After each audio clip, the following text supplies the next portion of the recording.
how do they work? And because if you walk in and you tell everybody's siloed in their own little silos, and nobody that marketing people hate the salespeople hate the Right. office. Okay.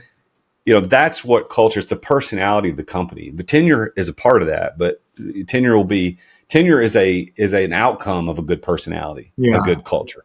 That's great feedback, man. I appreciate that. Well, that hopefully you keep doing what you're doing. This is going to be, a couple $100 million company. I mean, because if you're looking at right now, if you take your company at 24 million and growing, and you've already turned down 60 million, well, go buy a few more of these companies, do a roll up of a little bit. Now you can do a 10 to 12x on the service of where you're at now, and you're looking at, you could be pushing 80, $100 million valuation. So you're on the right track, man. I appreciate that. That's awesome. Well, congratulations. I love what you're doing. Now, how would you define, Cameron, the word success? And and that's the question I'm asking, and you can start thinking about it, but I want to say a few things before I let you answer. Yeah. You and I got introduced, I think, through your booking agent, or somebody reached out to me and said, hey, he wants to be on your show. And then you graciously offered me to come on your show, but I think you only record in person in Phoenix, and I wasn't making a trip to Phoenix anytime soon. But I would love to do it, because I think you do it like you take helicopter rides and stuff, and I want to be out there. I want to come do that. But here's my perspective. I didn't know what you did financially, but I liked what I saw. It's like, okay, I see this. Yeah. But what I saw was a guy, posting pictures of himself with his nice cars and your helicopter, stuff like that, which is typical what you see. But now that I've met you, you're not that guy. Oh, thanks, man. You're not that guy at all. Like, I see somebody that has lots of humility, that leads from a position of strength, but below the surface, which is impressive to me. I like that. I'm not Mormon. I follow Jesus, but I'm not Mormon. So I think we probably have friends. Yeah, I think we have a lot of worldview similarities. Yeah. So I'm impressed by what you're building. So by asking you what your definition of success is, I think it's going to probably, if I had to predict, it's going to be different than what people might think if they just looked at your Instagram, which is not bad. I'm not saying it's bad. I think it's going to be different. So what is success to Cameron?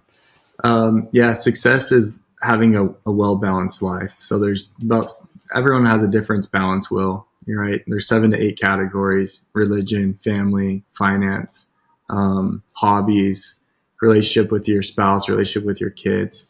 And for me, success is not necessarily being a 10 in each category, but having an even score. So you could be 3 or 4s in each category, but as long as you're balanced, you're just going to have a happier life. And I know that because, like I said, like we've been talking about, I started Green Mango in 2010. I was a young guy, 22 years old. I never worked for anyone else my whole life. And, I started this company, and 6 years in, I started 5 other service companies, because I thought, I mastered Green Mango, might as well do these other ones. And that showed up to be the biggest mistake. But during that time, I was getting home late. I was not focusing on religion. I wasn't focusing on hobbies. I was 30 pounds overweight, which is a big deal for me. And, I was miserable, man. And that's why I talk about entrepreneurs. But I was doing $10 to $15 million in revenue, and I could have gone out there on Instagram and, I don't know very many people that are doing 15 million in revenue and acted like I was this king, but it's like, no, dude, like I'm inside, like I'm miserable.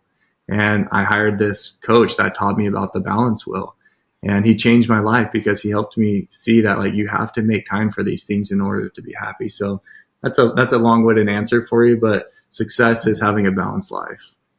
By that definition, do you consider yourself to be successful?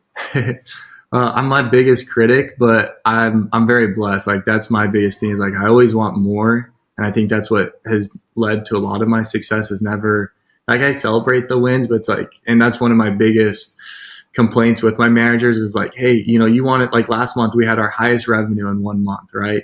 I was like, hey guys, congratulations, let's go do this. But next month, like, we can hit even more, and let's go. And so I don't celebrate the wins. And so I don't consider myself a successful person, but I consider myself like a blessed person, and I'm always working to be more successful and more balanced, That's fair. That makes sense. But I always want more, but not in more of like, I'm not grateful for what I have. So it's kind of confusing for some people, but I don't know. I hope that makes sense. Hey there, it's the Real Jason Duncan. Thank you for watching this video. We've got a couple other videos you might be interested in. There's one here and there's one here. But if you are an entrepreneur and you've ever thought about what it's going to be like when you get ready to exit your business, I'm the guy you want to follow. So make sure that you've subscribed to this channel and go check out the link in the description, therealjasonduncan.com. Check out the resources I've got for people just like you, as an entrepreneur who's trying to get his life back, get her life back, get your time and freedom back. If that's what you want as an entrepreneur, if you're being trapped in your business, then I can help you get out of that. So go to therealjasonduncan.com. The link is in the description and check out one of these videos. I'll see you next time.